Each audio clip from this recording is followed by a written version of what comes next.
ఇది ఒక అతి పెద్ద బహిరంగ సభ కాబోతా ఉన్నది, మీరందరూ కూడా చూస్తారు. ఎందుకంటే ప్రతి నియోజకవర్గం నుంచి ప్రతి జిల్లా నుంచి రిపోర్ట్ వస్తూ ఉంది, మాకు ఇంకా ఎక్కువ బండ్లు ఏర్పాటు చేయండి, కేసీఆర్ గారిని చూడాలి, ఆయన మాట వినాలే, ఆయన మాట వింటే ధైర్యం వస్తుంది, ఆయన మాట వింటే ఈ కాంగ్రెస్ అరాచక పాలన అంతం చేయడానికి ఈ బాధితులందరికీ గుండె నిండా మళ్ళొక్కసారి ఉత్సాహం వస్తుంది, కాబట్టి మేమొస్తామంటే మేమొస్తామని చెప్పి ఎక్కడి వాళ్ళక్కడ ప్రతి నియోజకవర్గానికి సంబంధించి కూడా మరి ఒత్తిడి ఉన్నది. కానీ నేను మిత్రులందరినీ కోరుతా ఉన్నా, ముఖ్యంగా ఉమ్మడి వరంగల్ జిల్లా మిత్రులు, పక్కనే ఉన్న కరీంనగర్ జిల్లా మిత్రులను కూడా కోరుతా ఉన్నా, ఎవరికి ఏ వాహనం అందుబాటులో ఉంటే ఆ వాహనం తీసుకొని వచ్చేయండి.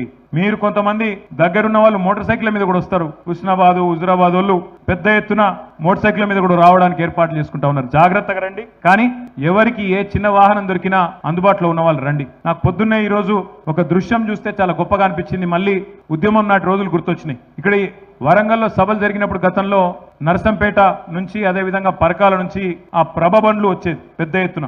అట్లాగే మళ్ళొక్కసారి ఈరోజు సూర్యాపేటలో బయలుదేరినారు. అప్పుడెప్పుడో బండి యాదగిరి గారు పాట రాసినారు, బండెనక బండి గట్టి అందరం పోదాం బయలుదేరని. మరి అదే పద్ధతుల్లో బండెనక బండి గట్టి ఇవాళ సూర్యాపేట జిల్లా రైతన్నలు అక్కడ సూర్యాపేట జిల్లా కేంద్రం నుంచి పెద్ద ఎత్తున బయలుదేరి వాళ్ళు వస్తూ ఉన్నారు. ఇవాళ సాయంత్రం తొర్రూరు కూడా చేరుకుంటున్నారు.